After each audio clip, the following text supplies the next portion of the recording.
go to day school. Although I attended a college where you could go to class at 8 o'clock in the morning, but it's rough getting up. I'm sure that many of you find the same thing. But in any event, this is important. We're going to talk today about the prison industrial complex. But more importantly, what we're really going to talk about is the ability to think. Because many times, most of us take courses, and yet we leave out only being able to regurgitate those facts or information that we have acquired without having any ability to put any of that together and to come out with some rational conclusions.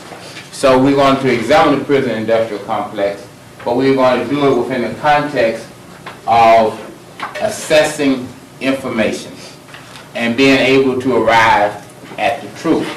Because you are living in an age where you are flooded with misinformation and disinformation.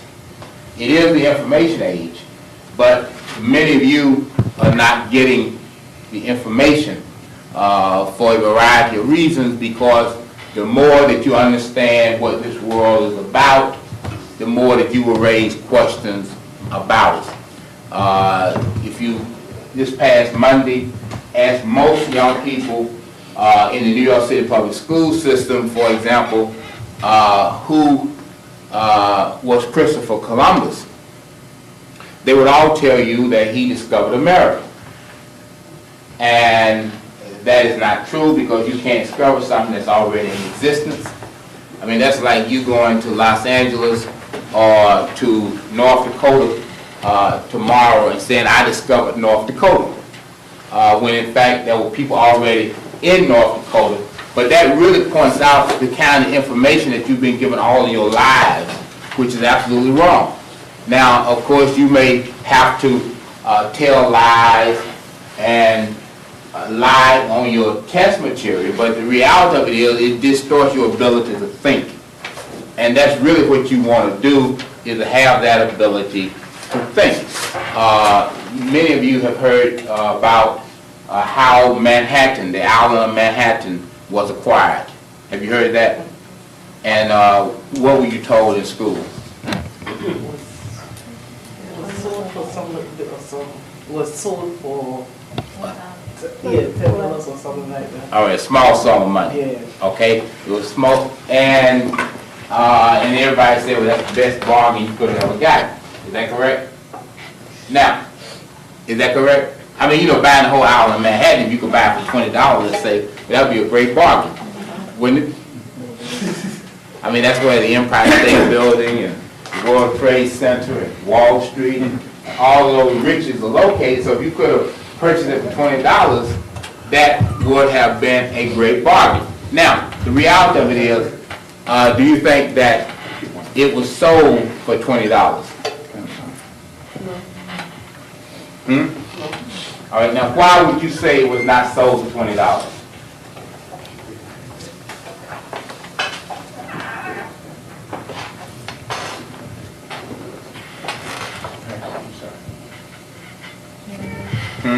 Because the Indians didn't really know like monetary value or like how important money would be to the society and stuff, so they kind of got swindled out of it.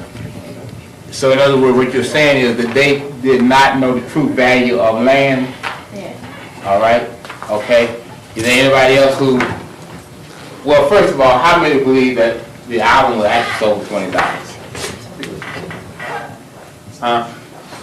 How many believe it was actually sold for $20? Let's say if somebody said, well, you know, we paid $20 for the island.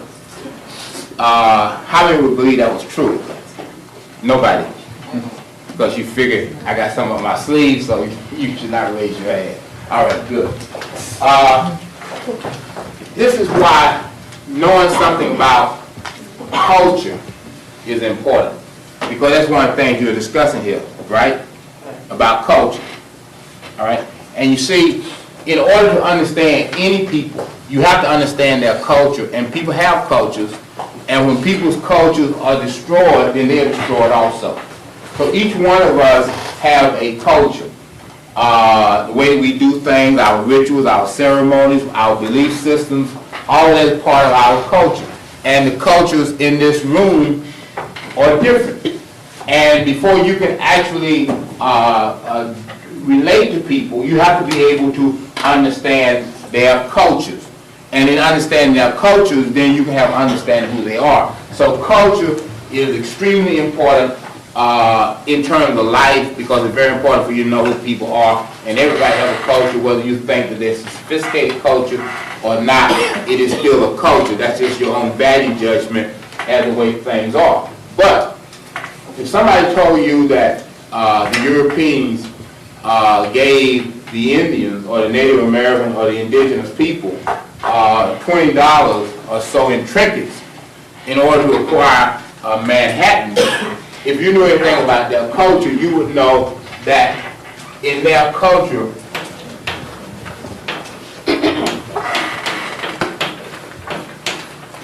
everything was communal.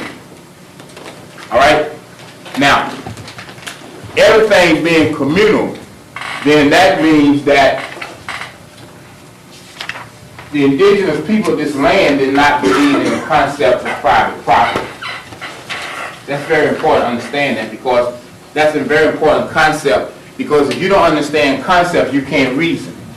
You see, you can't think if you don't understand concepts. So you will always be led by somebody else. All right? Now, there are some people who don't mind being led by other people, because there are some people who, for all their lives, don't mind being this. Okay? Because when you're that, you don't have any responsibility, so you don't have to worry about things.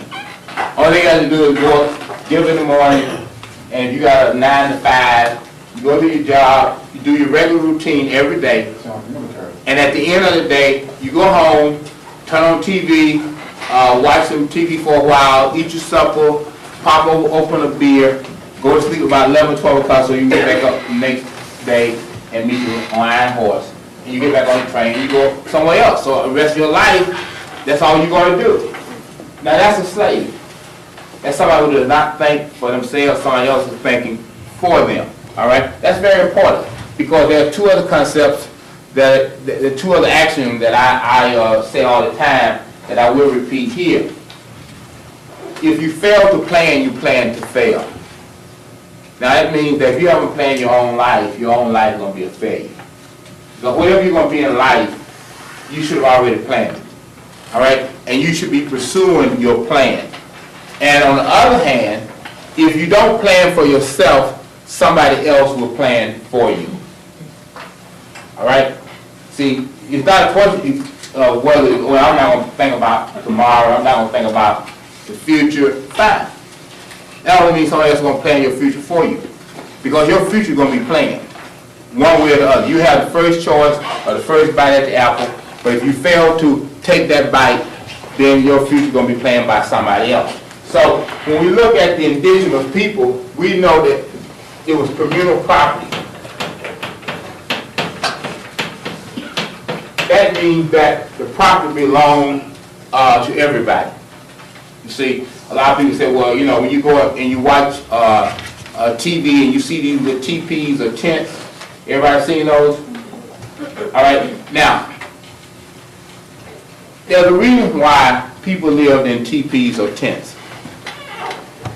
And the reason why they lived in, it's also important to understand the culture, is because the indigenous people did not believe that you should set up permanent houses. See, they didn't believe in permanent houses. Like you want to buy a house, you want an apartment, and all of that. They did not believe in that, because they believed that the earth belonged to everybody. So, therefore, you should have an opportunity to share, or somebody else should have an opportunity, and you just kept in steady motion. See, that's understanding the culture of a people. You see, but if you don't understand that, you can't sit in a history course and be taught about Indians or Native American or indigenous people who you don't know anything about their culture, because somebody else is going to rewrite their history. And it's going to be up against a culture that you don't have any knowledge of, so you can't ever say, Well, I don't believe this or not, because most of the stuff that you read about people is never true, because you don't ever get the foundation. So that's why a course like this is important. Now, you can say, people let you believe, well, you don't really need that, or you can go in there and get a good grade or whatever, but that's not the point. The point of it is people always studying your culture. All right, always. I mean, if you look at the entertainment industry in this country, you would know that Hollywood started off mimicking the culture of black people. You would know that. So all of Hollywood was built on the way that black culture existed. All right, so if you study the art in Hollywood, all this big industry that you have out now, it started out mimicking the culture of somebody else. If you look in the music entertainment business, all right, it's the same thing. All right, if you look at the music entertainment business, it's heavily influenced by black music, and now it's coming in heavily by Spanish music. All right, these are other cultures, but other people have studied those cultures and are making billions of dollars off somebody else's culture, because people who have that culture don't see any real value in their own culture. So they let other people see value in it, and they end up making all of the money and telling you that this stuff is not important. So you want to ignore it or be ashamed of it when somebody else is going to copy it. Just like, for example, if you go back to the 50s, when white people couldn't even come close to singing like black folks, they said that's race music, and you don't need to deal with that. Now, in the meantime, they were down in the basement trying to learn how to sing that way. All right? So you listen to what they're telling you, all right? You know, well, I won't deal with that either, because white folks say it's race music. And they down there in their basements trying to sound like you. So now you got these little groups out here now, all right, they're trying to sound black. Because they've been practicing for 40 years. Okay? That's reality. So that's what we're talking about here in terms of the value of culture. Whatever your culture is, it has some real worth. And that's where you start from. You don't abandon what you already have, because you come in here, wherever you're from, with $1 billion worth of value. So you don't have to go and start trying to imitate somebody else or be like somebody else, because those people that you try to imitate don't have anything of their own, and they try to be like you. And they will use you for their benefit. So when we talk about communal property, the problem that the Native Americans had, or the indigenous people were, is that as opposed to communal property,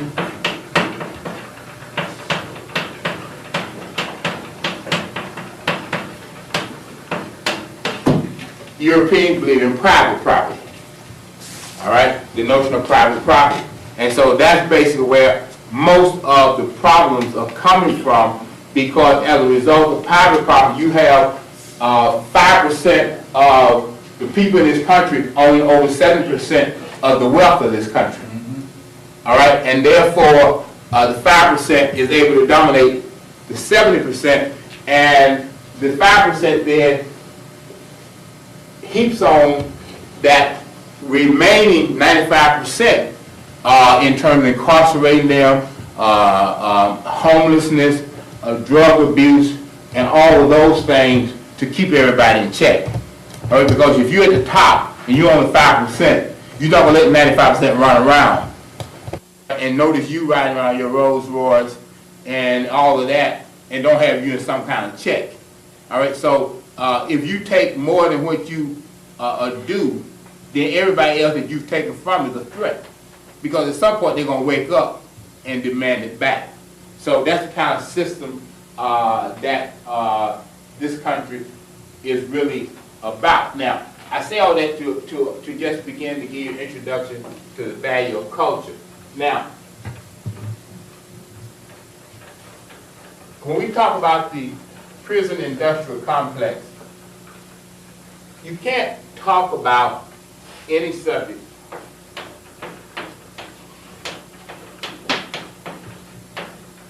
without first knowing history. All right? So if you'll give any assignment, I don't know what it is, if you give an assignment in mathematics, all right, the first thing you want to know about mathematics is the history of mathematics. Because until you understand the history of mathematics, you will never be able to perform efficiently in math. So some people say, well, I don't know, I'm not good at math. Yeah, because you don't know the history of math. You see, you don't know the uses of math. You don't know how it came in existence, where it came from, you know, who used it first, and that's the reason why you're not good at it. So you're never good at anything when you don't know the history. I mean, that's first and foremost. I don't care what the subject is. If you're taking the subject, the first thing you need to do is to study the history of the subject. Now, most schools don't teach you the history of anything because they don't want you to really master it. You see, they don't want you to really understand and appreciate it in its fullest dimensions.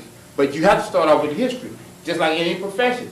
If you go to a doctor tomorrow, all right, and that doctor immediately tell you, take off your clothes and start examining you and telling you to bend over and everything else under the sun, and then give you a prescription, what do you do with the prescription? Huh? Yeah, don't take it. Why? Because the doctor didn't ask you your history. All right? He or she has no idea what you're about. So you're never going to go to any doctor and be examined without that person first sitting you down and saying, let me understand who you are. You know, where were you born, so I can understand your genetics, and the whole 9 yards. If you don't understand all of that, then you have no basis. So you always start out with history. If you go to a lawyer, the first thing that a lawyer should do is not rush into the courtroom, but find out who you are. You know, what's your background? You know, what have you done? What is your educational background? Have you been in a mental institution? Have you been in any other institution? All these things will become relevant. So you have to start off appreciating history. You know, she has an accounting book. Well, you have to go back and say, well, hey, what's the history of accounting? See, not the principles of accounting, the history of accounting. See, that's something quite different. All right? And see, they probably just put her in a course and say, okay, here are the principles of accounting. Further, you have to I want to know the history of accounting. Even I have to go somewhere and find out myself what was the history of accounting. Because once you understand the history of accounting, that accounting course is going to become easy. See, right now, that accounting course may be kicking her rump. That's why she got it up there, right? All right, so she can sneak in every 2 minutes, all right, and try to figure out what's going on in that accounting course. But if she understood the history of accounting, if she would just this weekend, you know, just go somewhere in the library and say, I'm going to get some history books on accounting, I guarantee you her grades would increase threefold, all right, just by understanding history. But that's what schools do. They complicate things by never giving you the foundation and never telling you how you really have to approach something, all right? So everything has to be approached with a knowledge of history. That's first and foremost. So if you talk about the law, whatever you talk about, you have to talk about the history of it. Now you can go to law school and never study the history of law. And most lawyers don't study the history of law. And many lawyers don't know the history of law. All right? Have no understanding of it all, and they don't do that well because they can't put it in its total context, you see, by not being able to do that. So that's why history, first and foremost, is very important. Now, when you talk about the history of prison, that go all the way back thousand years in some form or another. And in many instances, there's a relationship between private property and incarceration rates, all right, where people are extremely wealthy, like the United States, people incarcerate more often. Now, I'm going to give you an example. I'm going to ask you a question. If you had to commit murder, or if you had to commit a robbery, would you prefer to do it in the United States, or would you prefer to do it in France, or Spain, or some other European country? You prefer to do it in the United States? You would? Okay, who else would prefer, if you had to commit a crime, a felony, who else would prefer to commit it here in this country as opposed to, say, some European country? You prefer to do it here? You would? Everybody would prefer to do it in the United States? Huh? You wouldn't? You would? You prefer to do it here? All right. You prefer to do it somewhere else? All right. Anybody else prefer to do it somewhere else? All right, now, I want to ask you, why would you prefer, if you had to commit a felony, you know, if you, let's say, it's, you know, it was a matter of life or death, you had to steal money to support your children or whatever, you know, and therefore you go out and commit a robbery, you prefer to do it in the United States. Why?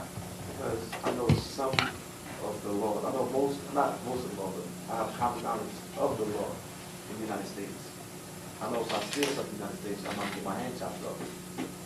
All right. I don't know what's gonna happen if I do it somewhere else. Oh, well, let's say in I know Europe, the consequences. let's say in Europe you won't get your hands chopped off in Europe. I know, yeah, I don't know that.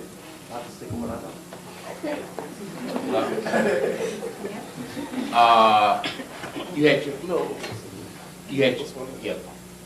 Why? Well, I've heard that European countries and foreign laws are more stricter than they are here. Here you get away with a lot of things. Called a temporary insanity and you're just free for everything, you know? Whereas it doesn't really happen that much. Okay. You, young man in the back. Almost the same reason I am, because you know the laws. A law is meant to be broken. That's what a law is made for. Why they have laws? So people could break them. And there are other laws that could take you around each law. That's why they keep adding commandments and blah, blah, blah. Because there are ways around it. The people just don't know. Just read it and you'll find your way around it. Okay. What Yes. about me? Huh? What You about said, well, what about you? You took a contrary position. You were a dissenter, or you kept a dissenting vote. So I want to hear the dissent.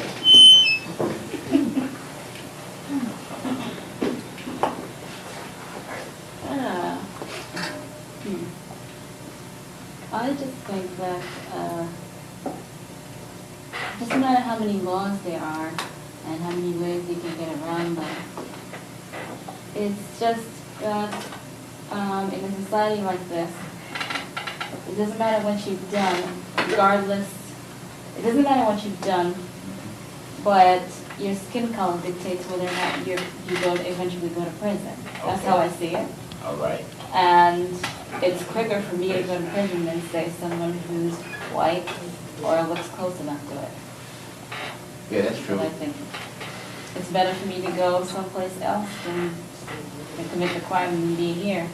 The most I get is corporal punishment, not go to jail. Well- There's also a stigma attached with that. Okay, well, let me ask you this. Now, we're talking about other European countries. Uh-huh. So we're talking about countries like France or Spain Uh-huh. or some of those countries, and you believe that in those countries that are also white, you get a better shot. You do? Okay. Different environment. All right. Now, without factoring in race, okay, without factoring in race, all right? Remember we talked about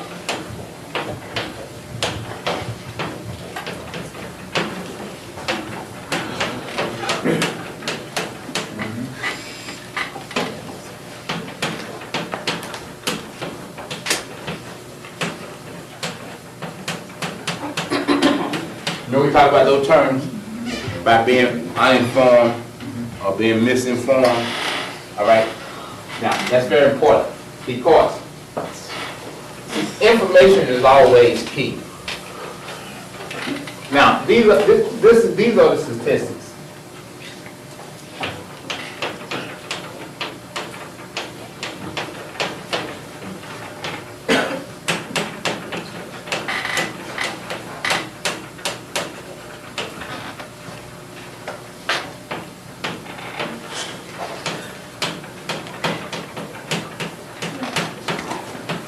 On average, okay?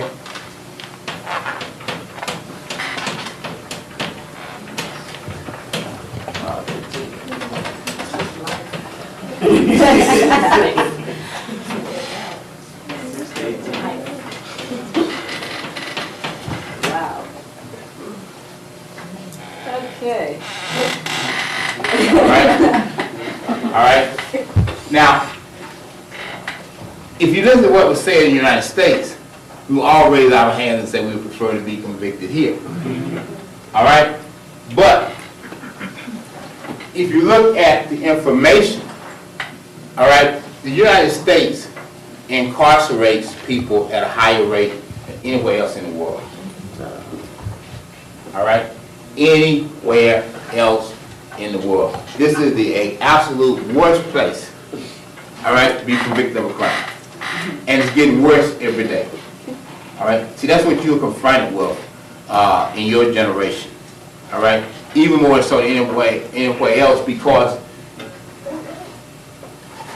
there's certainly been ways of restricting people.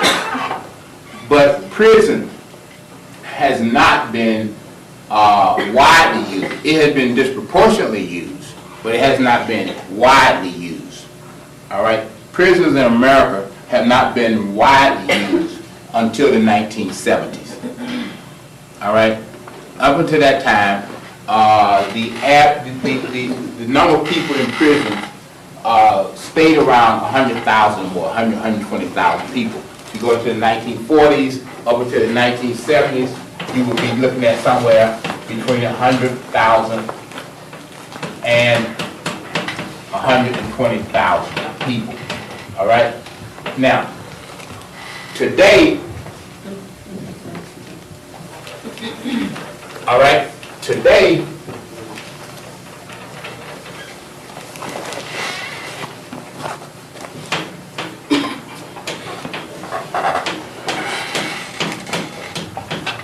there are 2 million persons behind bars. That's today. And that's a phenomenal incarceration rate. That's phenomenal. All right? To have 2 million people in a country behind bars. All right? Now, what makes this even worse is that over the last decade, while these numbers were going up, 1986, 500,000 people behind bars. 1999, 2 million people plus behind bars, okay? Now at the same time that you see that increase,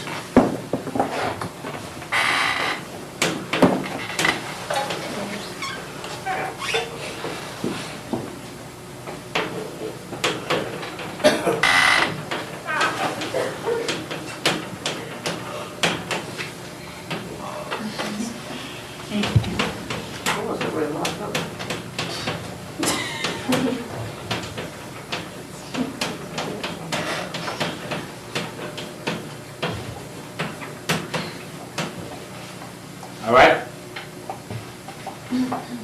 At the same time that you have jails going from 500,000 to 2 million people, crime is going down 15%.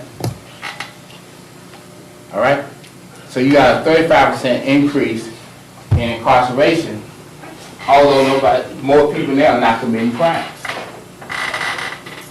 All right, that should give you some idea of the problem that people face in this country.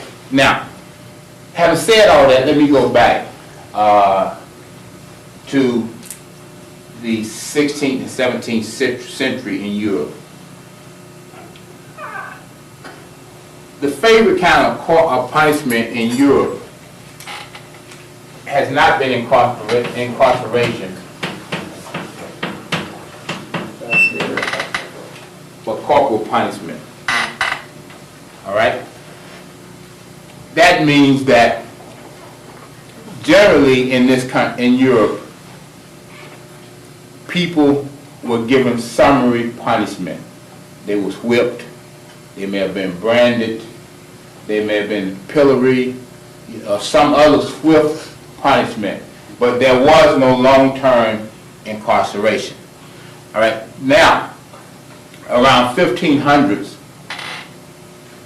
England, Great Britain started setting up penal colonies around the world. Australia was an absolute penal colony. And you had penal colonies among the 13 colonies here, in which people were sent out of the prisons. Okay? They were sent out of the prisons of England and was sent and was brought here, all right, as a form of punishment. So a lot of people who came into this country were prisoners, all right, and they had to serve their time in that way. Now, even during enslavement, obviously, nobody was going to put an enslaved African behind bars, all right? I mean, generally, you're not going to pay $1,000, $1,500, $2,000 for a human being and then put them behind bars. So, economically, it's not feasible. You see, back then, the number of killings that are taking place among black and brown people by white people did not exist then because people were property. And nobody was going to kill somebody because you were killing somebody else's property. You see, unless you engage in something that was so emotionally complex for white folks to deal with, like raping a white woman, you know, something short of that, you were not going to be lynched because there was economic value in you. Now that's very important because in a capitalist society, everything is about profit. All right? The reason why you're here is about profit, whether you know this or not. All right? You're here because of profit. They would not have built your college if they did not feel like in some way or another your labor was needed out there in society. All right? So that's why you're here, and that's why you have to be taught a certain way. All right? In order to do those things that are important. Now, some of us don't care because we just want a good job, we want a nice house, we want a good car, we want to take 2 or 3 vacations, we want the American dream. So, you know, hey, I'm ready. Here I come. I don't care, I just want a good life. So, you know, and that's reality. But when you look at this, you realize that this is a recent phenomenon. And the reason why it's a recent phenomenon is because there is no economic value anymore in people. You see, if you get shot down on a street corner, you haven't really harmed somebody, all right, because there's no economic value in you. So you're susceptible to being shot down by the police, or you're susceptible to being incarcerated. And you are incarcerated not so much because you committed a crime, you're incarcerated because you're poor, you're incarcerated because you're homeless, you're incarcerated because you abuse substance abuse, all right? You're incarcerated for a number of reasons, all right? Because ultimately you pose a threat to society, all right? Anybody poses a threat to society, anybody who has leisure time and is not going to work every day, all right, is a threat. It's the same thing as it was right after the Civil War. If you were a black person in the South, right after the Civil War, and you were on a street corner one day with a suit on, you were picked up by the sheriff for lottery. You understand that? You were picked up. Now, just to drive this home, I'm gonna give you a real life story. I started law school at the University of Georgia in the 60s, and at that time, I was actually the 3rd person of African ancestry to attend the University of Georgia Law School. All right, so white people were not accustomed to blacks in law school. And the present Chief Justice of the Georgia Supreme Court was ahead of me. He was the 2nd black to be admitted to the University of Georgia Law School. And when he came to the University of Georgia Law School, he was wearing a suit every day. And he was there with whites who had never gone to school with black people. Never. And so his wearing a suit every day prompted one of his fellow students, for lack of a better word, to approach him and say to him, his name was Bob Benham, Bob, I called my father and told him about this Negroes who was wearing a suit to school every day. And that was you. I told him that it bothered me to see you in a suit every day, even though I thought you were a nice fellow.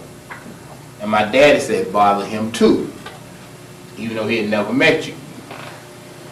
And he told me that I should come to you and tell you that if you get out of that suit and wear jeans to school every day, that we will pay for your law school education. Because where he was from in Georgia, the only time that a Negress was ever allowed to wear a suit during the week was when he was either a preacher or was going to a funeral. All right. Otherwise, it was just prohibited. Now, this is 1969. All right. So when when this was related to him. So we're not talking about way back, but you see, that is the way that a person has developed a belief system, and that's a culture, and that's the way that people see people. You understand? All right? And although the law said that blacks and whites could go to school together, it hadn't sunk in because he forever saw black people as being subservient. All right? That's a reality. I mean, that's what you are dealing with out here in America. That's the reason why no laws in the world is going to change how people view you. All right? Now, what they would do, they would tell some of you that you're better than others, but the reality of it is, if you know them, all of you are in the same boat. All right? Because the people that run this country are just like Hitler. Yeah. All right? They're just like Hitler. And they believe in a pure stock. All right? If you don't have that racial purity, all right, you do not stack up. And they are constantly planning against you. That's why even the Irish, when they came here, all right, had it real hard. Real hard. The Poles and the Polish people, the same thing, okay?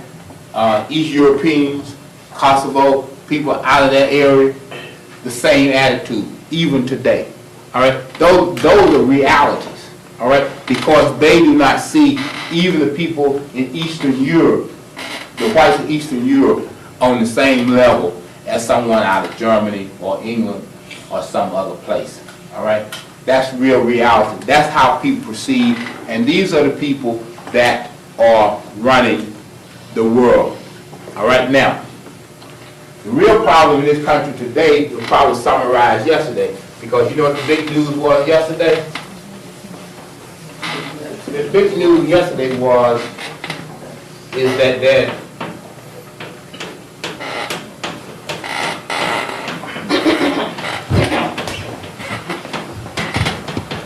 6 billion people on the planet. Okay? That was the news yesterday. All right? Now, that means, according to those who run the world, that somebody got to exit. All right? Somebody has to exit.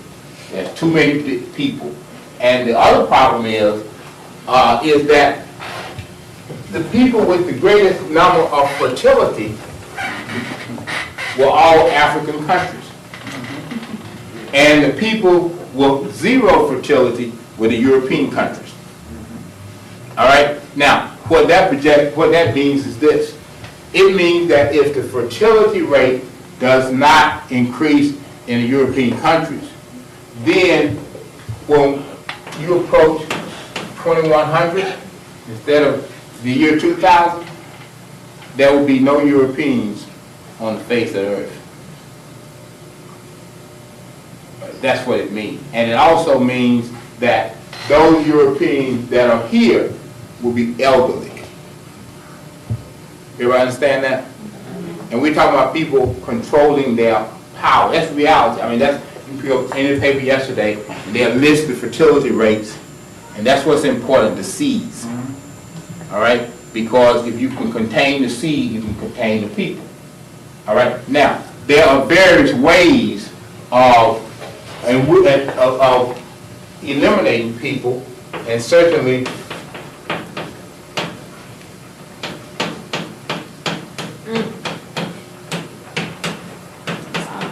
Nothing less. all right? Okay? Now, that's already in place. All right? Germ warfare is already in place. People dropping sprays on you claiming they're killing mosquitoes. All right? Okay? All right? When you are the mosquito. All right? All right? That's already in place. All right? That's reality. And there have been various groups, Rockefeller and others, who have supported studies and plans to eliminate large numbers of people from the face of the earth. Because if you are if you're going to become extinct as a race, all right, then you got to really tighten up. All right? That's the reason why there's a real issue today in America.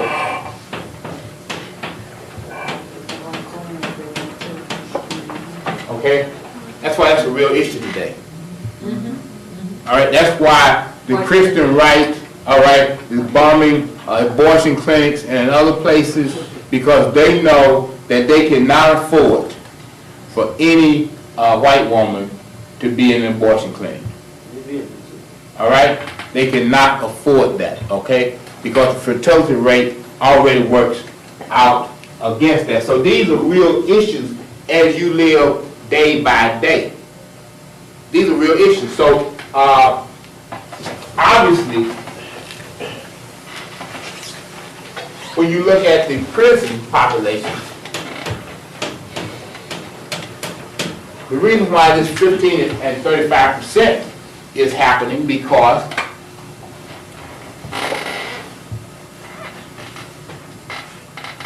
although blacks, for example, is only 11% of the population, 11-12% according to them, blacks constitute more than 50% of the prison systems. All right? Latinos, although they're a similar population, they themselves constitute about 3 times their representation in America, because the face of crime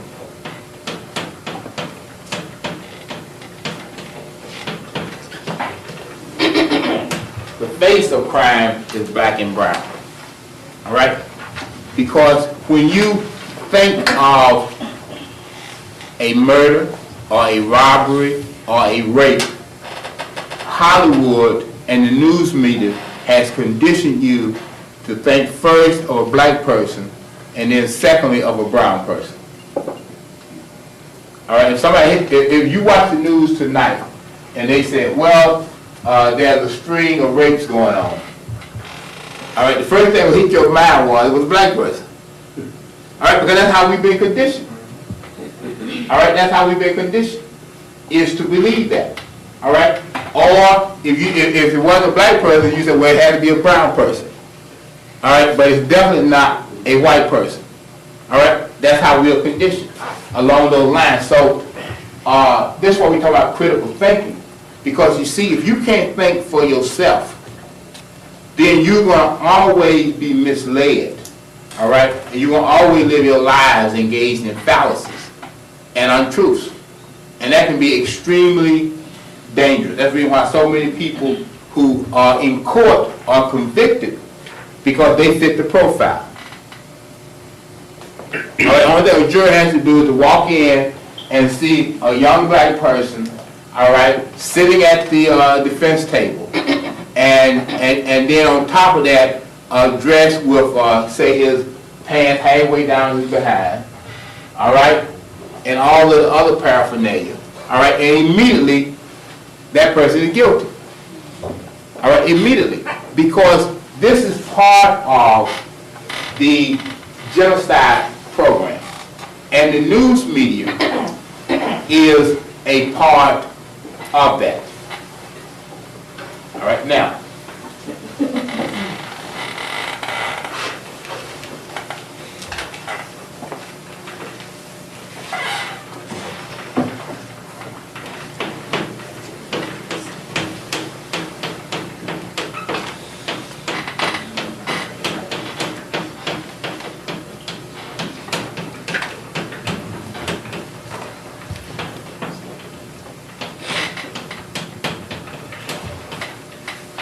anybody heard that term? The military-industrial complex.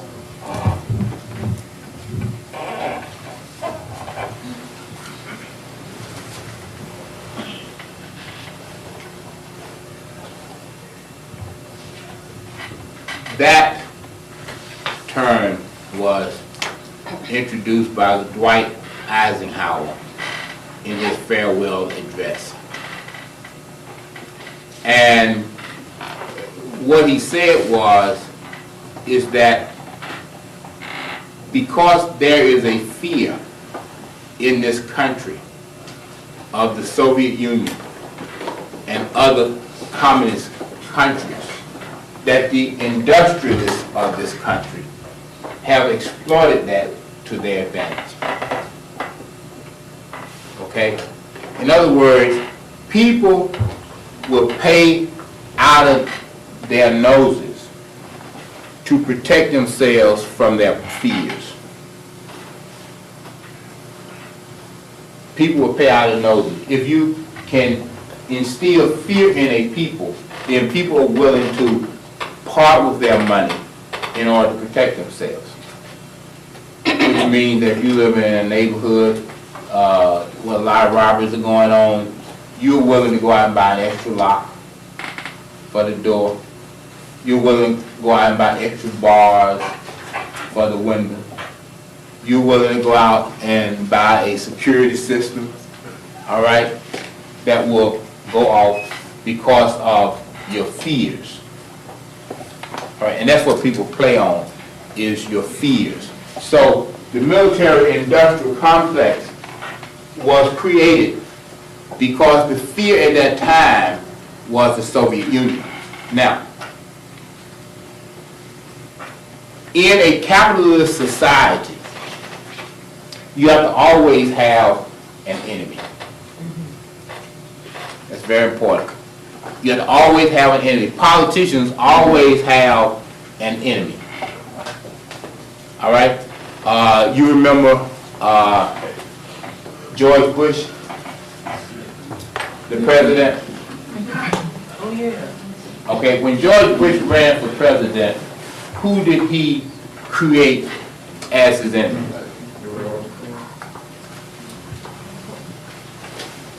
They're kind of young. Okay, all right. Well, they're kind of young, but some of them are going to go into politics or be interested in politics, and they need to know the political tricks. You see, they need to know the political tricks because these tricks have been here for thousands and thousands of years, as long as the Europeans have been around. All right, they've been trick knowledge. All right, and you need to understand that. You can't sit somewhere and turn to the news and don't understand why things are happening. When George Bush ran for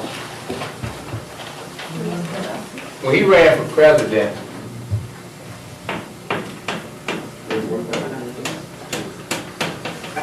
this is the person who got him elected. I'm just curious, brother. Do any of you know who Willie Horton is? Know about that? Any of you? I know. I'm just curious right, myself. Yeah, right. But see, that's what we're saying about how we have to continue to go back in history. See, life didn't start with just you when you were born. You see what I'm saying? It just didn't start there. You know what I mean? So that means that you got to stretch your mind to go way back. Because it's not so much Willie Horton that's important. It's the technology behind Willie Horton. All right? It's the fact that politicians are good at playing on your fears. All right? And most of us do not recognize it as that. So therefore, we will go on anything because we buy those fears. Like Giuliani sold people that New York was an extremely dangerous place.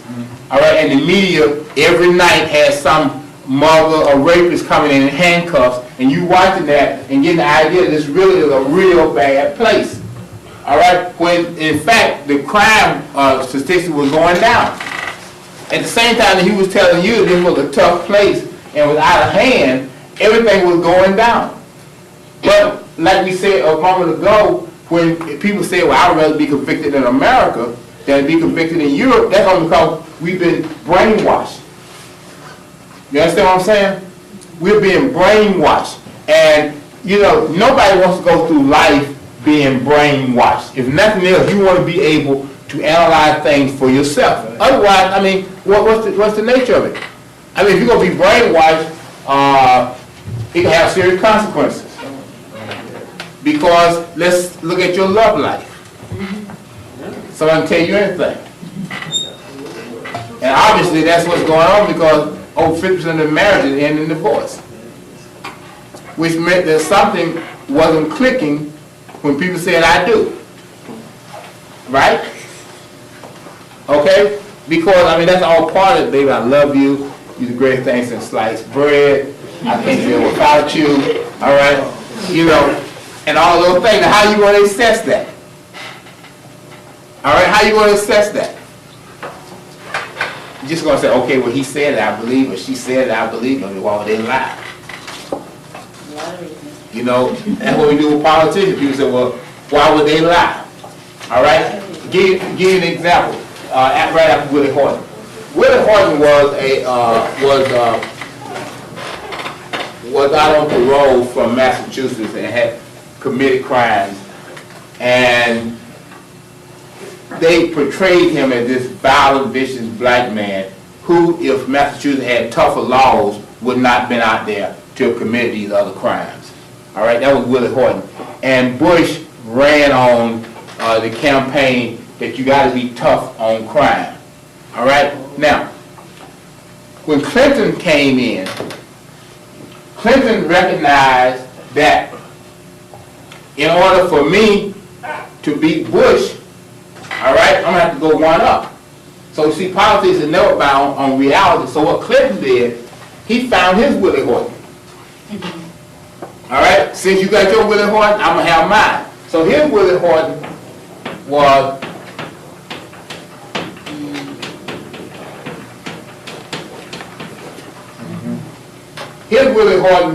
was Ricky Rector. All right, that was his Willie Horton. Ricky Rector was a black man who was a vegetable. He didn't know where he was, because after he had allegedly killed somebody, he blew his own brains out. He was a vegetable. All right? He could not have been tried, and if tried, he could not have been convicted, and if convicted, he could not have been sent to death row, but all of that happened. Although he blew his brains out, didn't know where he was, could not help participate in his defense, could not choose a lawyer for himself because he was a vegetable, he was tried and convicted and put on death row. All right? Now, after all of that had already happened, which was in violation of any rules of decency, President Clinton, who was running there against George Bush, and remember, Willie Horton said, not only should Ricky Rector be executed, but I'm going to personally go down there and oversee it. I'm going to personally make sure that this man dies. All right? Because I'm harder on them than Bush is. All right? And as a result of it, he was executed. All right? Now, what does that mean? Race plays a very important role in politics, because race is about fear. All right? And once you create fear in people, you're able to get things out of them, you're able to get their votes out of them, you're able to get their money out of them, and the payoff of all of that is to build prisons. All right? Because prisons is about a lot of money. All right? See, that's the reality. Now, going back to an early era, I'll show you how this has always played out. George Wallace ran against a guy by the name of Patterson in Alabama around 1958. Most of you heard of George Wallace, right? And most of you heard of George Wallace? We don't heard of George Wallace either? All right. Well, George Wallace was the governor of Alabama for at least 12 or more years throughout the 60s, during the time that Dr. King was marching in Alabama. He was a rabid racist and segregationist. All right? Now, the first time when George Wallace ran, though, George Wallace lost the gubernatorial race. And George Wallace said, the reason why I lost this race because my opponent out-niggered me. And that will never happen again. Nobody ever again will ever out-nigger me. All right? And he went on after that and won every election and created fear in the presidential race, where he was gunned down in Prince George's, Maryland. All right? And he wasn't killed, but he was in a wheelchair. All right? For the rest of his life. All right? So that's what politics is, whether it is George Wallace, whether it is George Bush, whether it is Ricky Rector, it is about race. All right? That's what it's about. Race, and what will we do with anybody who is not pure white, so to speak. All right? There's no person who is pure white, but that's the myth. All right? That's the myth. And I say that for a lot of reasons.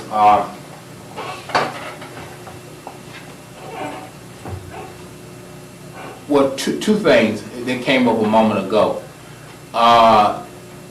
and I'm just throwing this out just as a quiz. What were the last of the 13 colonies to allow slavery in this colony?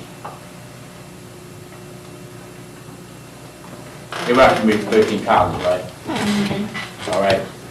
All right. What were the last of the 13 colonies? All right. You know, 13 colonies would be places like New York, Delaware, you know, Rhode Island, Connecticut, Massachusetts, up and down the eastern seaboard. All right. What would you say would be the last of those colonies that allowed slavery?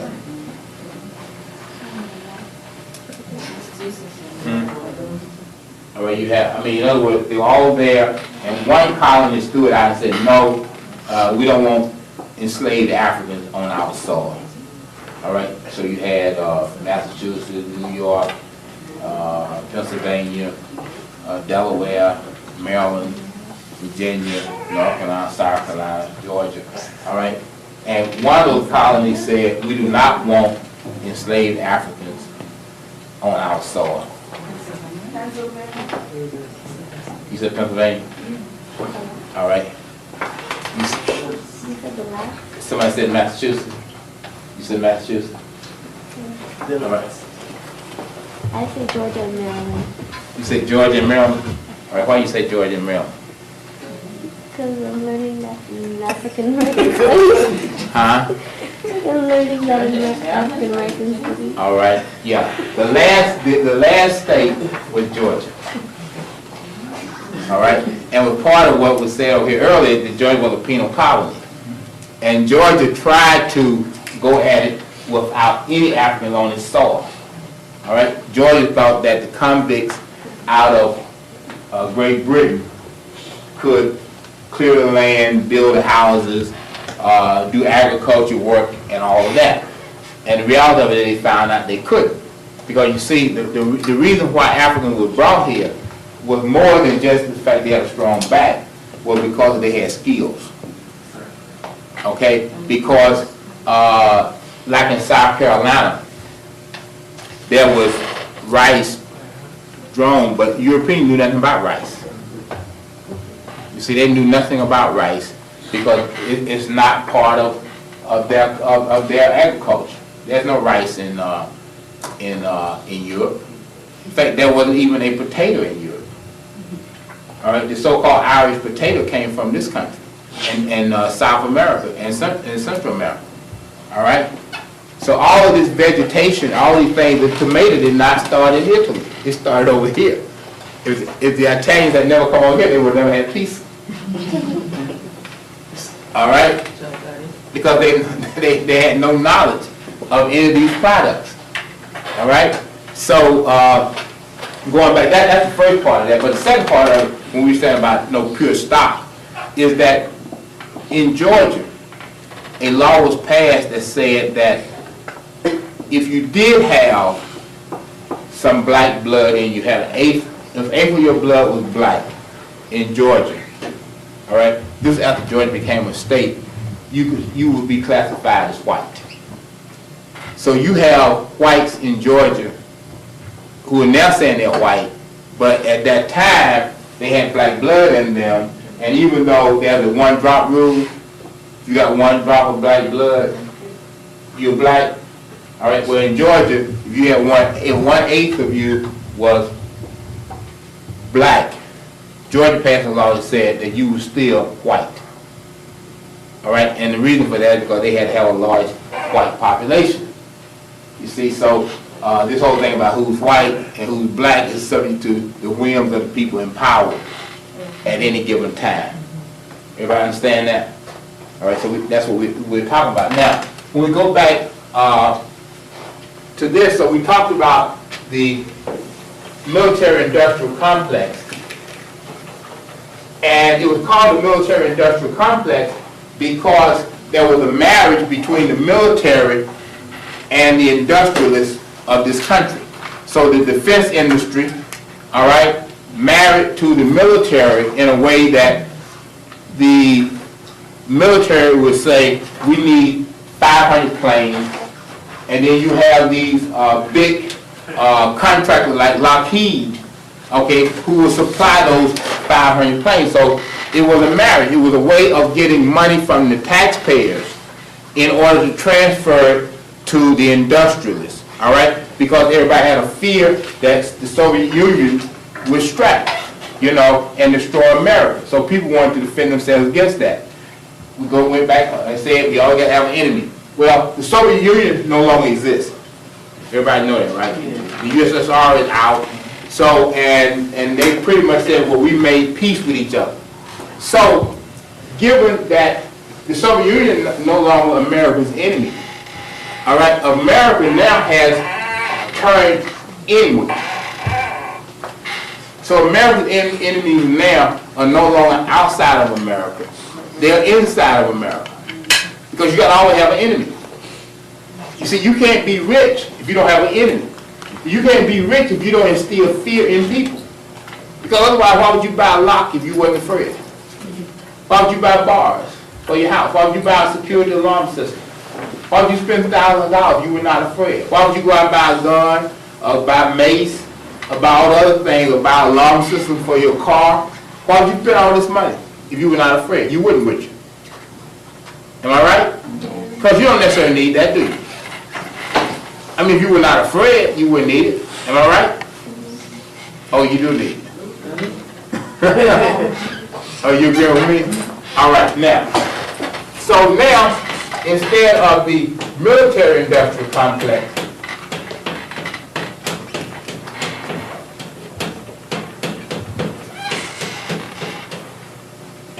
now you have a prison-industrial complex. Okay? All right, because the enemy now is on the urban streets of America. All right?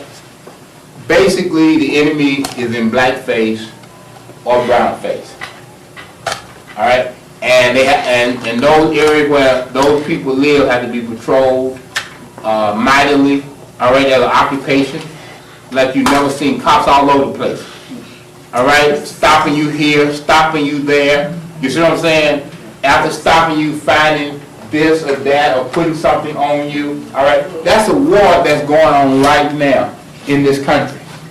Okay, because the enemy now is within, and that enemy has to be the raw material for the prison industrial complex.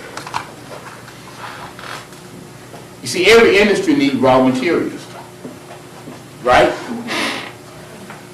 And so this industry needs raw materials, all right? And basically, this prison industrial complex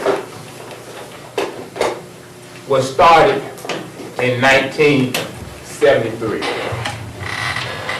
okay? And, where you go? It was started in 1973 in New York. All right? Now, what happened in 1973? In 1973, the governor of this state delivered his inauguration address, or his State of the Union address, and in it declared that drugs was a serious menace to American society. Okay? That drugs was a serious menace. Now, this was announced after the CIA and other people had dumped drugs into the community. All right, you see, drugs are not smuggled into America, they just brought in. All right, they're just shipped into this country. Back in the time of the Vietnam War, that was the front to get all the drugs out of Southeast Asia, and they were flooding America at that time, while at the same time killing large numbers of black and brown soldiers in Vietnam. All right? So heroin, cocaine, and other uses were declared by Rockefeller to be the war that America must wage on drugs. Now, heroin and cocaine have not always been illegal substances. All right? As a matter of fact,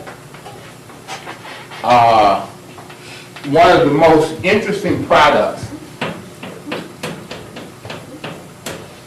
that has caused havoc in the world is tea. All right? You heard about the opium wars in China? All right? The opium wars in China resulted from the struggle over tea because the British, when they went to China and tasted this new beverage, they fell in love with it. After falling in love with it, they couldn't do without it. And they began to import it. After engaging in a tremendous amount of import, they created a trade deficit. All right? Problem with the trade deficit is this. If you bring in more than you send out, you're in trouble. That's like saying if I bleed more than the blood transfusions I can get to restore my bleeding, I'm in trouble, right? So any people that send more out than they, that send stuff out and they'll cap money out and bring goods in is in trouble. Just like in the black community, it said that 95% of every dollar in the black community goes out. So the black community is in trouble because the black community does not know how to spend money. So when you spend 95% of every dollar out, and you're only keeping 5% and you're getting goods that are perishable, all right, it's where that money goes that determines wealth and power. All right, not the consumer goods that you get like your BMW or your fur coat or whatever other item that may be fashionable at the moment. All right, so what happened with Great Britain was they had a trade deficit. They were sending money out, and on the other hand, they were only getting tea back, and the tea was consumed, and the Chinese were sending them all the money. So we got a problem here. So then they asked the Chinese, well, teach us how to grow tea. And the Chinese said, you gotta be out of your mind. All right? We're not teaching how to grow tea. And so the British then said, okay, fine. If you're not gonna do that, then we're gonna send some opium up there and get you addicted. And then we'll start sending opium in, and we'll get the tea trading that way, because that's how drug addicts deal, right? Once you get somebody on drugs, then you can just negotiate any way you want to negotiate, because they gotta have it. All right, so that's when China became subjected to the opium wars, and with these drugs that destabilized China. All right, so that's the whole thing with tea. So obviously, to the British, heroin wasn't illegal because they were trading it, right? Everybody heard of Coca-Cola? All right, you know why the word is called Coke?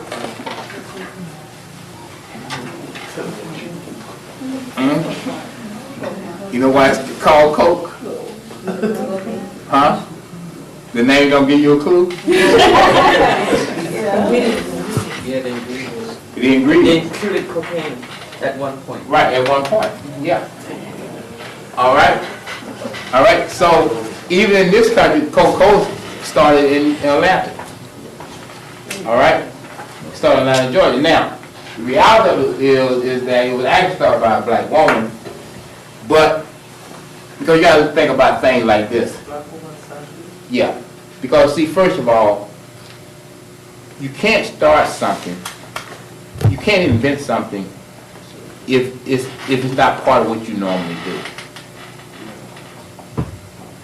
You see, if you go back and look at all the inventions, like everybody look at all the inventions that were going on, people invent things because they find an easier way of doing that job. That's the only way of invention will come about. Now, other people may patent the invention, all right? But inventions come about by people actually doing the work, all right? And so, because otherwise, how are you going to invent something you're not doing the work? If you sit up in the big house and somebody else out there in the cotton gin, all right? It's the person in the cotton gin that needs to find out new ways of separating the seed from the cotton. Not Eli Whitney. Not Eli Whitney, who was from Maine, where there is no cotton. Yeah. All right? You understand what I'm saying? Does that make sense? All right? You wouldn't be doing all this thing if you wasn't the workers. So if you go back and look at all of the inventions of the 19th century, all those inventions were done by black people because they were the only ones that were working. All right? That's just a matter of reality. I mean, if you're doing a job now in the school and you say, well, gee, I think it's a better way for me to do this job, then you're going to invent something, right? All right? So that's where the whole thing with Coca-Cola is that Coca-Cola started by a black woman and a pharmacist. Because you were in the South in the 1890s, all right, the only people that were cooking in the South were black people. All right? White people were not cooking at all. If you went in any restaurant, the only people that were behind the counter were black people. So why would some white person find the need to mix up some drink? Okay? So, I mean, that's the reality of a lot of these inventions during any period. It's always going to be the workers, whoever they are, whether they be black, brown, whoever they are, but if they're out there doing the work, they're the one doing the invention. But in America, you also have to have a patent. You see? So that's how America gets you. They allow you to go out there and do the work, and they get the patent or the trademark or the copyright. You know, just like you got entertainers who are great singers, but they die poor. Also, the early laws, blacks couldn't have patents. Absolutely, and blacks could not have patents. That was the other side. Even if you made and invented something, you couldn't get it patent anyway. All right, so you had to turn it over to some white person in order to get it patent. All right, So my point though is that cocaine became illegal because there was a feeling that the Asians and then the blacks were running off with large numbers of white women, and they were using cocaine. All right, that's how cocaine became illegal, because they associated with Asians dealing in it, and associated with white women running to them, and then running to black men, and the white man couldn't deal with it. So then it became illegal. All right, but it was not always illegal. Everybody understand that? Everybody understand that? It was never always illegal. It became illegal as a result of racism. All right? As a result of the view that white women were running off with other men, and they could not handle that. So they made cocaine illegal. All right? Now, what happened in 1973 is that Rockefeller passed the Rockefeller drug laws. All right? Now, what that meant was is that if you sold 2 ounces or more, or you were in possession of 4 ounces, you got life imprisonment. That's very draconian. All right? Now, Rockefeller is an industrialist, right? Okay? Now, when Cuomo came in office, the prisons were overcrowded. Okay? They were overcrowded. Cuomo tried to get a bond referendum passed, and it failed. Everybody remember that? Because you see, basically, when you run in government, government does not run on taxes. Government runs on loans. If you work for the city of New York, the city of New York has to go out in the bond market and borrow money to pay you. Everybody understand that? Because in that way, what it does is it gives added leverage to the banks. You see, so every time the city of New York wants money, it's not your taxes that pay for the services that you receive, it's a bond. All right, and you know the word bond is interesting because bond means bondage. All right, that's why they call bonds. All right, stocks and bonds. All right, when you talk about stocks, you know, generally you associate that with cattle and then enslaved people and etc. So that's the stock and bonds. All right, but since the public refused to pass the bond referendum,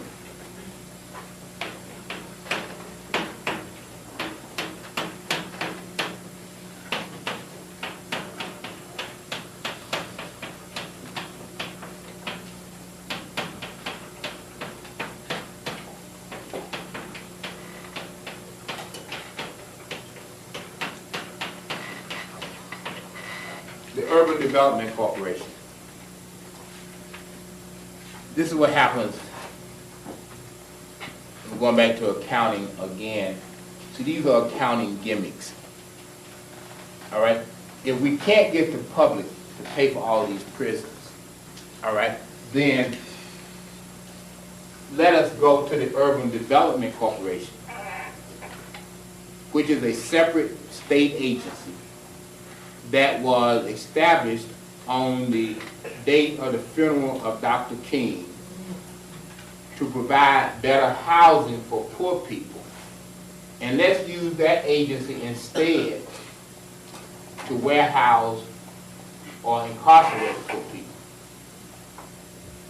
Because the Urban Development Corporation, you see, can issue its own bonds in the bond market and get the money to build the prisons.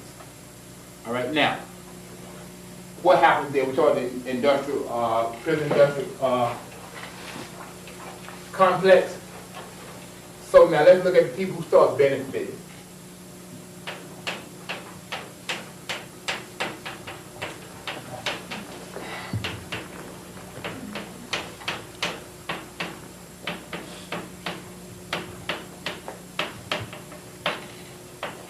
First of all, the investment bankers. That's Wall Street.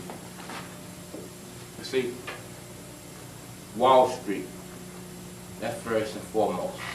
Because they are the ones who have to put the bond package together and sell the bonds to people or institutions. All right? And they get a percentage of the cut.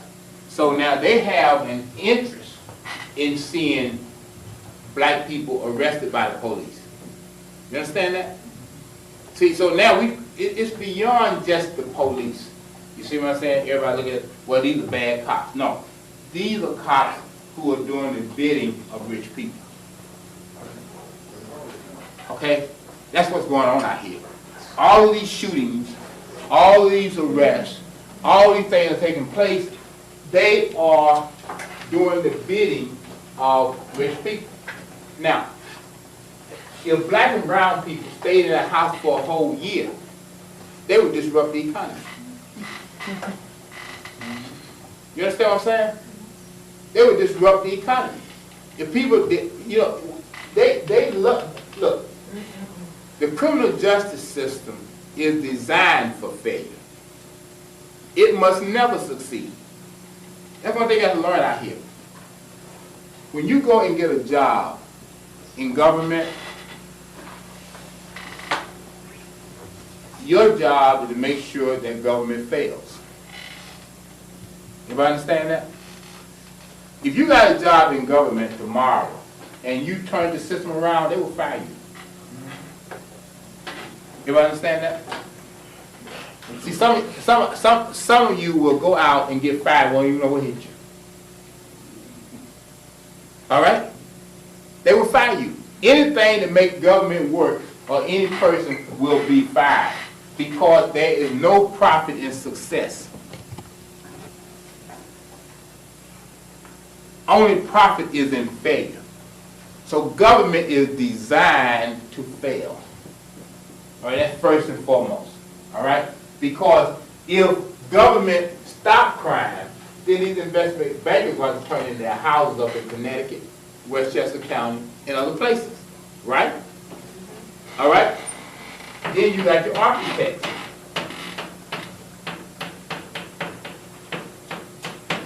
All right? They got to design these prisons, right? They got to get their cuts. All right? Then you got your contractors.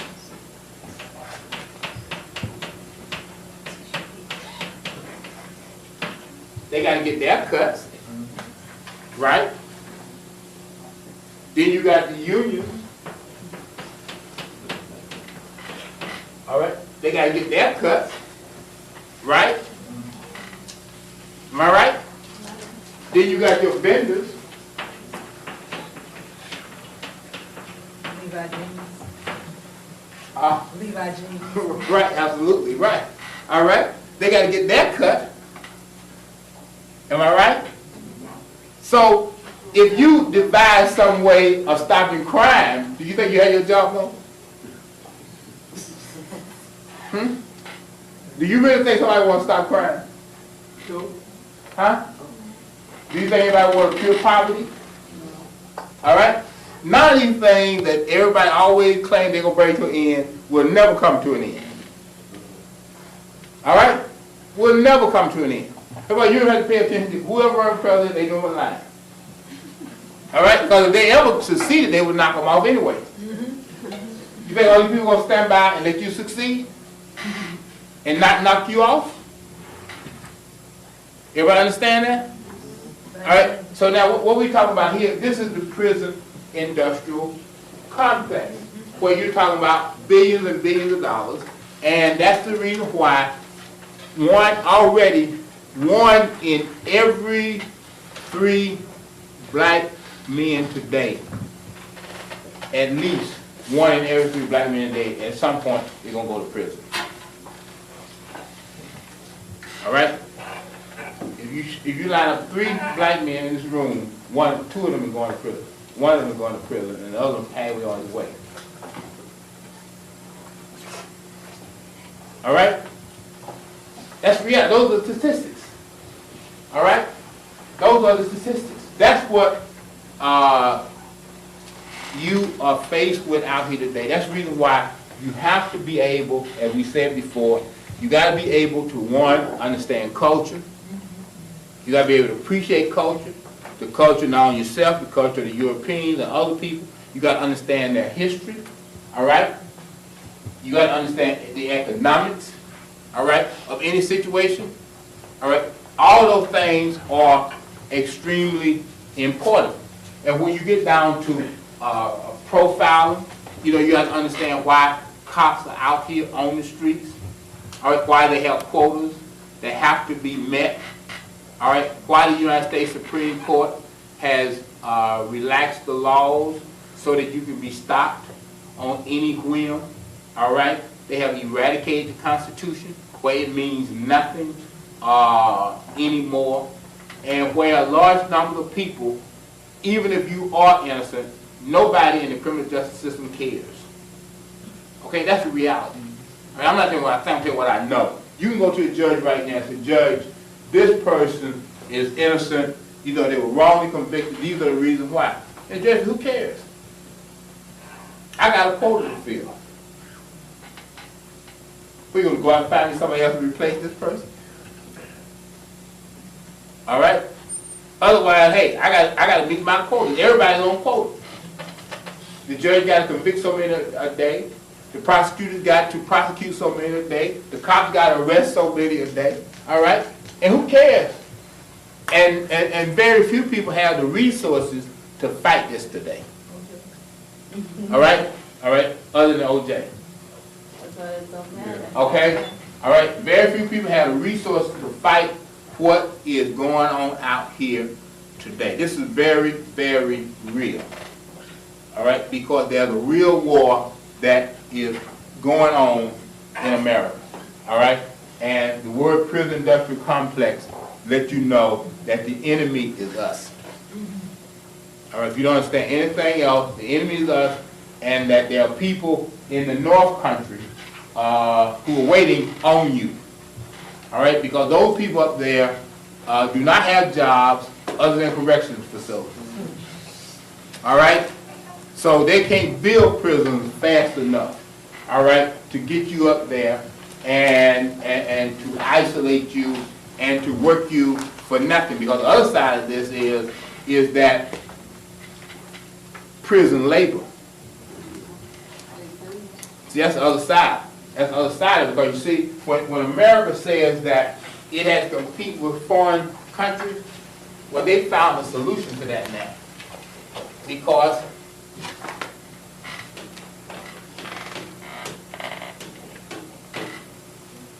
that's what you get for prison labor. And most of that is taken back. Yeah. Okay? Right. All right? That, yeah, some places you do. All right? Yeah, some places you do. But you see, the other part of this is it all goes back because you got to make long distance phone calls. MCI is making a mint. AT&T is making a mint. All right? All right, the commissary, all that, and they're all at inflated prices. You see what I'm saying? They're all at inflated prices. So all this is coming right back. So the best thing that happened to telephone companies is the prisons. Because that's where most prisons spend most of their money, the little money they get. All right? Is send it back, and they jack the rates up. And now, you don't even know whether you're going to be incarcerated in the state that you were convicted in.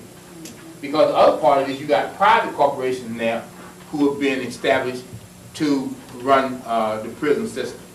And they're on the stock exchange. Okay? That's privatization of prison. They're on the stock exchange. So you have companies like Allstate and Sherman Leeson and Lehman and all those companies are investing in prison. American Express, they're all investing in prisons. All right? Because there's a lot of money in prisons. there's a big return. So that's the other side of it. So with all of that in tow, all right, there is no way in the world that this is going to, you know, come to an end. But the main thing of it is that you have to realize that you got to go beyond where you're thinking now, that there are issues that are beyond you that you have to tackle. And I hope that today is the first day of your new life in which your appetite is whetted and your thinking processes will be expanded. Thank you very much. We have time for only one question. Okay, when you said, where would you prefer to be convicted, in Europe or America? And Right. you said 6 years in America and 1 to 2 years in Europe. Right. I instantly thought, oh, it's because we have so many lawyers and too many laws, so there are people, you know, who want to put it in there. But after, you know, hearing everything you said, I have a complete change.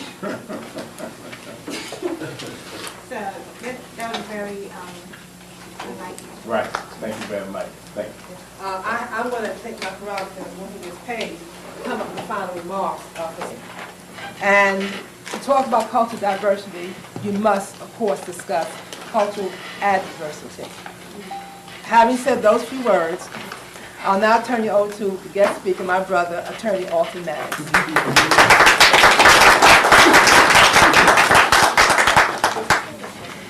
Thank you very much, Sister Anderson. Finally, the school has come alive.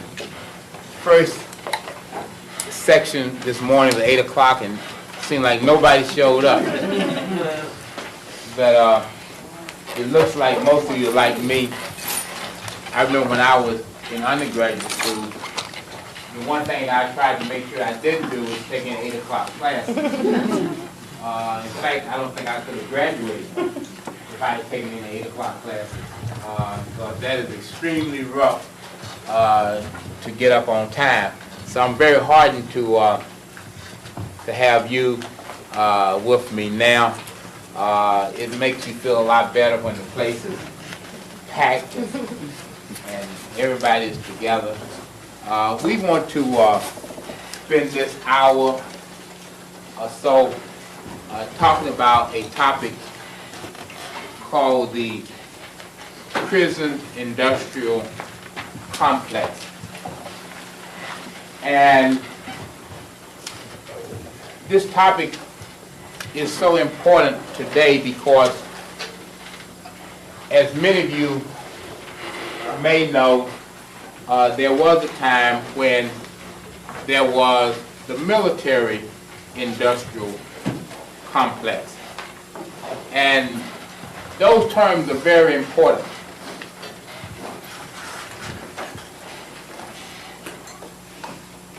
But before we talk about those terms, I want to just do something that we did the first hour.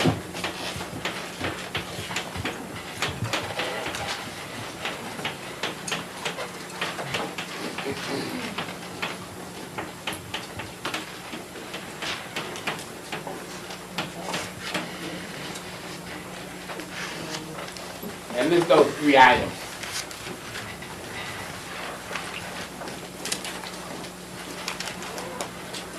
Nothing can really be intelligently discussed without having some appreciation of culture, without having some appreciation of history, and without having some appreciation of economics.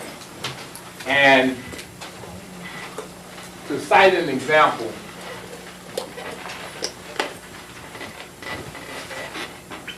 all of you probably have heard about the island of Manhattan and how it was acquired.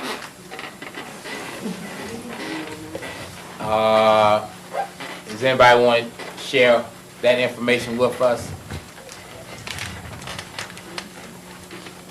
That it was bought from from the Indians for $24 and some trinkets. Okay. Okay, it was bought for about $24. Now that seemed to be a good price. Huh? Back in the day, And it was. Back in the days, it was a good price. I think you made money no matter what day it is. All right. Well, is there anybody who believes that that is a myth? Yes. We didn't have dollars in those days, first of all. Okay, well, they said trinkets. All They right. said it was $24 worth of trinkets. I think that's what she said. And it was a myth because the Native Americans didn't think they were selling it and they thought they were sharing it. Okay, and why did they think they were sharing? Because they believe no one could own land or nature. Huh? They believe no one could own nature. Okay, and so in other words, the concept of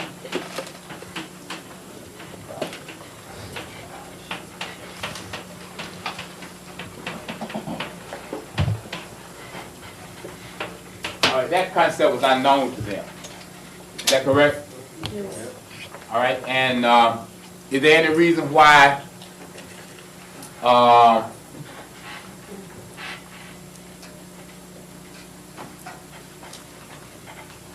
that when you saw pictures of the indigenous people, you saw them living in wigwams or teepees or tents or however you want to describe it, was there any reason why they were living in those kinds of structures as opposed to some other structure like a home? Maybe they wanted to feel closer to nature. All right, they want to feel closer to nature. Well, I know that indigenous people that lived in the teepees, because they would move as the buffalo moved, so wherever the food went, that's where they would go to live. Okay, all right, and also the fact that if you don't believe in private property, then there's no reason why you would build a house on any particular property, because to build a house on any particular property means you believe in private property. Is that correct? I mean, so you wouldn't just set up a tent on one spot, because then you would believe that that was your spot. Even it was what was called adverse possession. You know, in European law, there's something called adverse possession, and that is if you occupy land in a hostile fashion to the interest of someone else for a designated period of time, then that land becomes yours. All right? But since they did not believe in private property, the whole idea of them selling anything is a myth. All right? Now, the reason why we start that off as an example is because you cannot understand people, or you cannot understand events without knowing the culture of a people.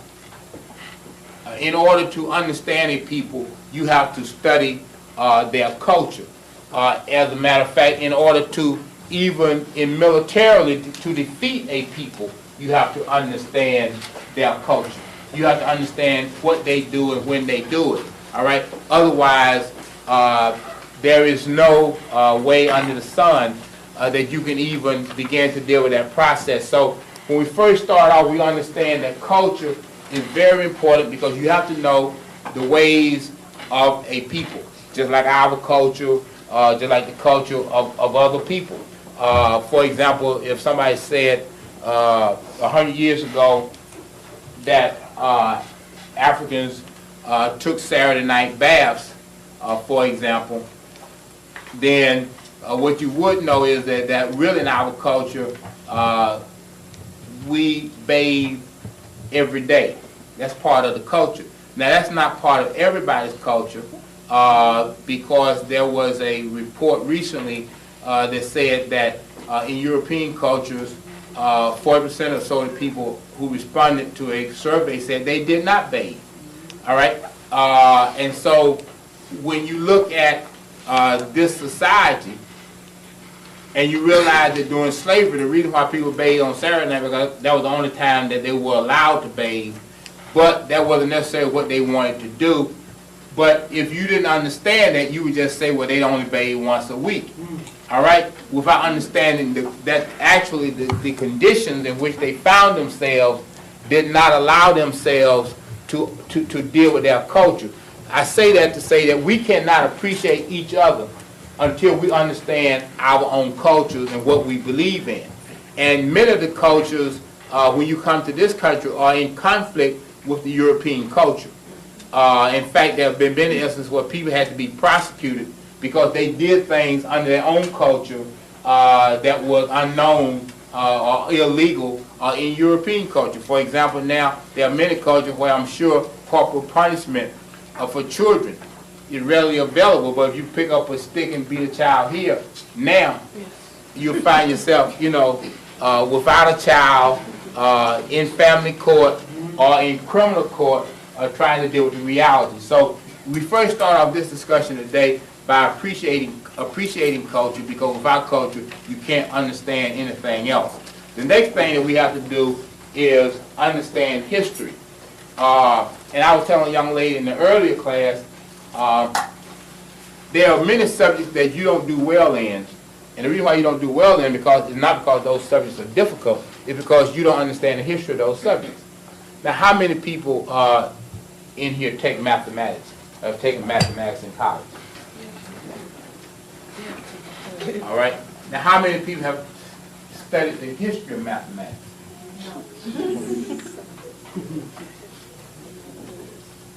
All right. I mean, and the reason why that's important is because if you don't know the history of mathematics, then you don't understand the need for mathematics. See, if you don't understand the need for mathematics, you can't really connect with the course. Because people don't do well in courses that they don't understand the need for that course.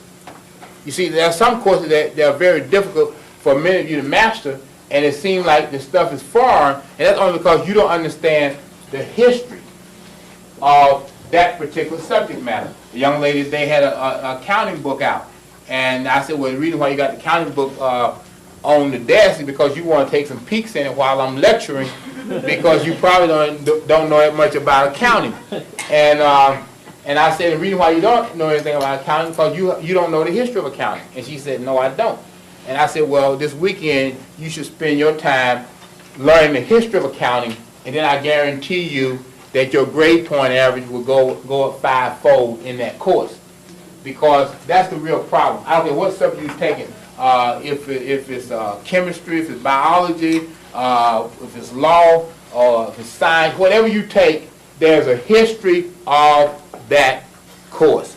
And until you appreciate that history, you never understand. See, because you won't understand mathematics without knowing about the pyramids, without knowing about the sun, without knowing about ancient Egypt, you know, because that's where all that came out of. And so if you study trigonometry or geometry and you don't know anything about Egypt or ancient Egypt or Kemet or the practices that occurred then, or if you don't understand anything about the Nile River and how they needed mathematics to deal with the flooding of the Nile River, you can never appreciate math. And so one of the problems that we're going to deal with here is this. If you don't get anything else out of this next hour and a half, the purpose of this next hour and a half is to teach you how to think. All right, that's why we're here. We're not here to regurgitate facts. All right, we're here to learn how to think. And we're going to use our subject today in order to learn how to think. Because, as I say all the time, if you fail to plan, you plan to fail. That's point one. If you fail to plan, you plan to fail. Point two is this. If you don't plan for yourself, somebody else will plan for you. Okay? If you don't plan for yourself, somebody else is going to plan for you. There's nobody in this room who is here without somebody else either planning for you or you planning for yourself. All right? If you don't have your own plans, then somebody else is going to create plans for you. All right? I'm going to give you an example of that. Last week, Reverend Alton and I went down to Princeville, North Carolina. And we went down to Princeville, North Carolina because Princeville, North Carolina was destroyed after Hurricane Floyd. Now, you remember I said it was destroyed after Hurricane Floyd. I didn't say it was destroyed because of Hurricane Floyd. Okay? All right? It was destroyed after Hurricane Floyd. All right? We went down there on a fact-finding mission. All right? What attracted us to Princeville, North Carolina is that Princeville, North Carolina is the oldest incorporated black town in America. All right? The oldest incorporated black town in America. And it was established in 1865 and it was incorporated in 1885. And it was established by people who had just come out of slavery.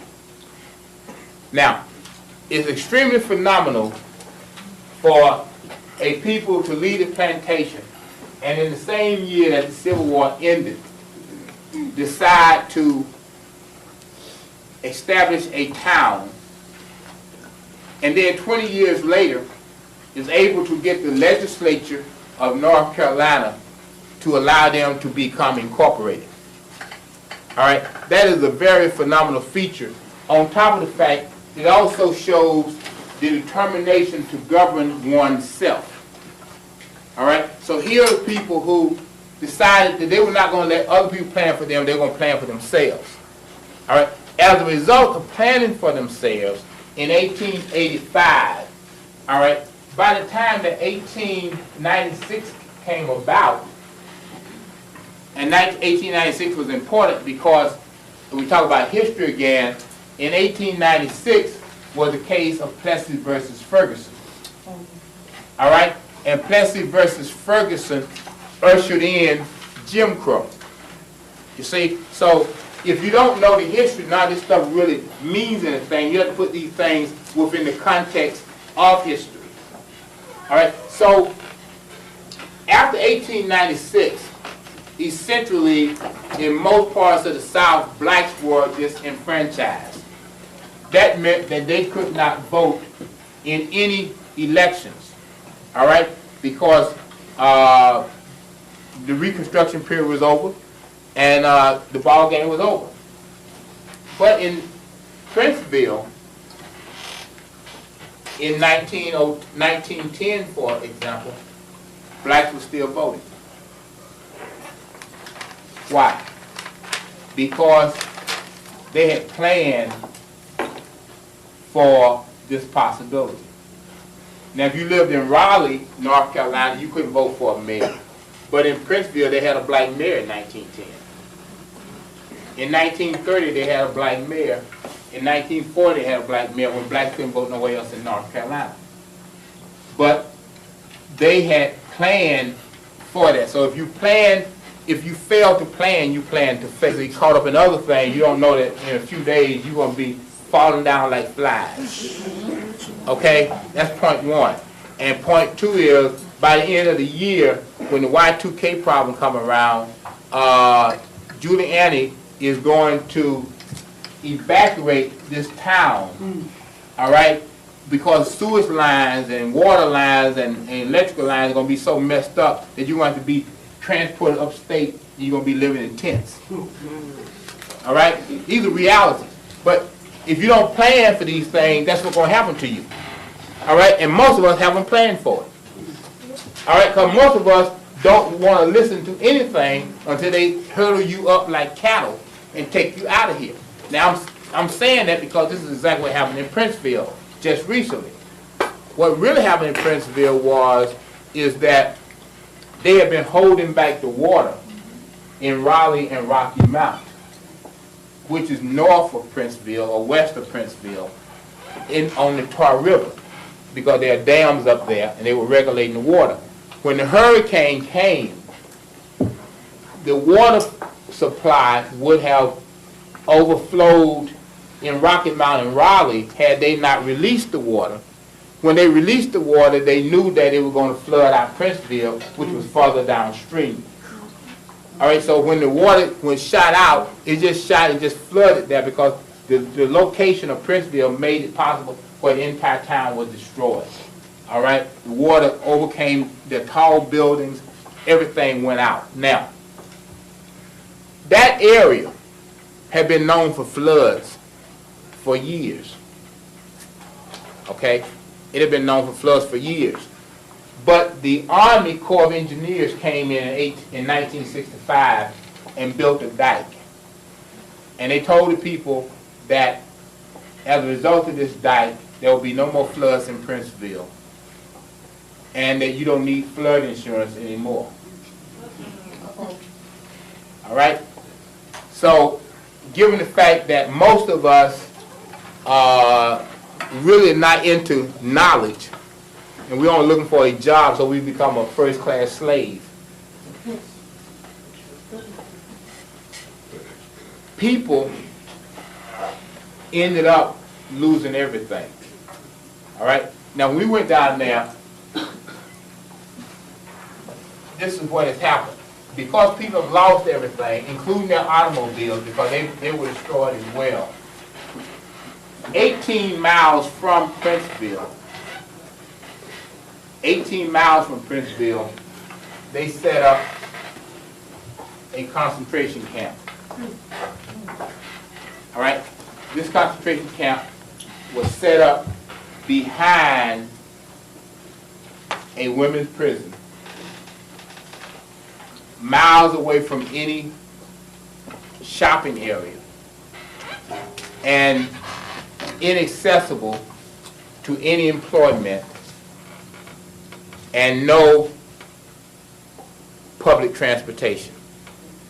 So that meant that if you had a job, you couldn't get to your job. And the employers are telling their workers that if you don't get to your job, you're fired.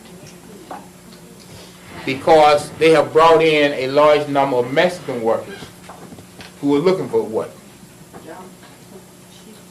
All right? They're looking for work. Okay? So what you have now is a group of people who did not plan their future, did not make any crisis management plans for the possibility of a flood. There's no insurance to compensate them for all of the damage that were incurred by the flood. And now you have somebody else in your life planning your life for you. And so the people in Princeville said, why don't you put these trailer parks on our property in Princeville? Instead of putting us all 18 miles away from Princeville, why don't you give me my trailer park and put it on my property in Princeville, and let Mary have her trailer and so-and-so have their trailer, and we all live in Princeville. FEMA says, no, you want either all stay over here or nowhere. People have no food. They have no money to get food. They have to wait for somebody to not only bring them food, but to cook that food. And in 3 or 4 months, this is going to be a straight-out reservation. All right? And the plans are already is that people are going to have to stay here for at least another 3 years. In trailer parks that are no bigger than this little area right here. And a trailer that's no bigger than this area right here. So I'm saying that before we get into our lecture today, is to say that these are extremely difficult times. The most difficult times that we've ever seen in this country. These are times worse than the South in the 1950s or the 40s or 30s. All right? I know it's hard for you to believe this because many of us have been brainwashed into believe that America is the land of the free and home of the brave. All right? And so it's hard to really get something else past you. But these are extremely difficult times, and there are going to be some Y2K problems. There are going to be some people who have to be evacuated. And if you don't have your own plan, your own evacuation plans, somebody else is going to plan for you. All right? If something happens at the end of this year, you either will have your own plans of the way you want to live and how you want to get to your job, if you have a job, and how you want to get to your shopping area, or somebody else going to decide for you. And when they decide for you, they may have you up north of Albany. All right? Because they evacuate. See, there's no such thing as a given. There's no such thing as a given. They can call for the evacuation anytime. And you all have to get out of here. All right? That's a reality. So before we get into this, as I said before, whatever lifestyle you lived in the past, Princeville should be a wake-up call for what can happen. All right? And how people can lure you into believing that you are secure and safe, and then they drop the bomb on you, as they did there. All right? Because that was intentional. It displaced the entire community, and it destroyed a historical venue, and it seems like there's no compensation for what has occurred in Princeville. And so I just wanted to throw that out, because as we approach the end of this year, with the germ warfare that's already been waged by Giuliani, dropping this nerve gas on people, claiming that they're killing mosquitoes, when we are the mosquitoes that they are killing. You know, it really points that out. And one of the things that you must understand is this. In this country, each one of you have a belief system. There are limits to your belief system. And you heard people, if you say, well, look, did you know that they opened up the floodgates in North Carolina and destroyed Princeville? I guarantee if you go home today, there are going to be people that you're going to talk to and say, I don't believe that. All right, I don't believe that. Well, do you believe that they dropped a bomb in Tulsa in the early 1900s? I don't believe that. All right? What people do who empower is that they find those things that you don't believe, and that's what they do.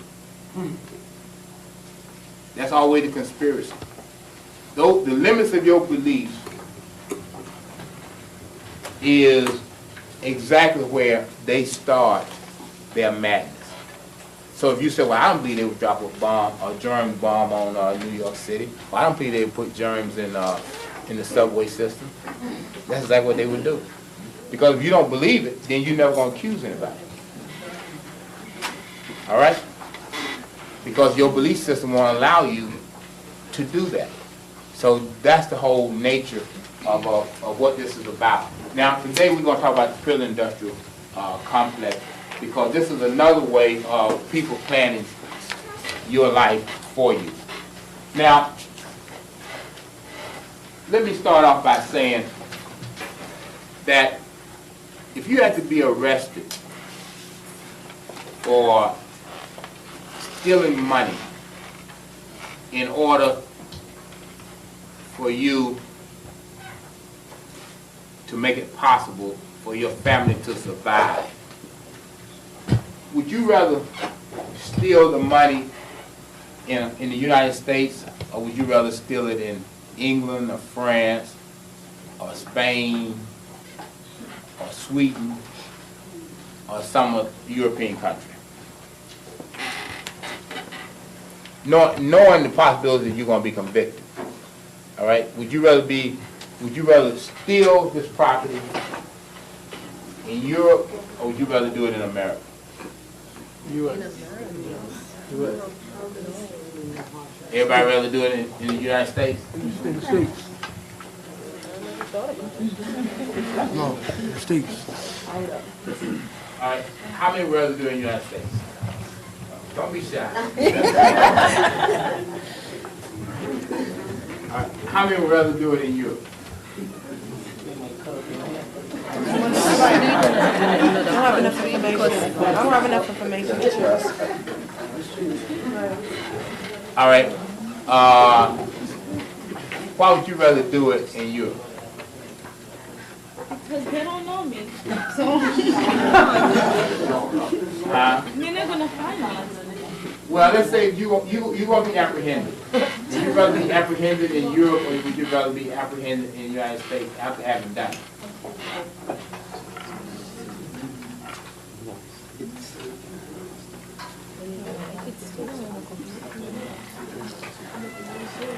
Does anybody want to help her out?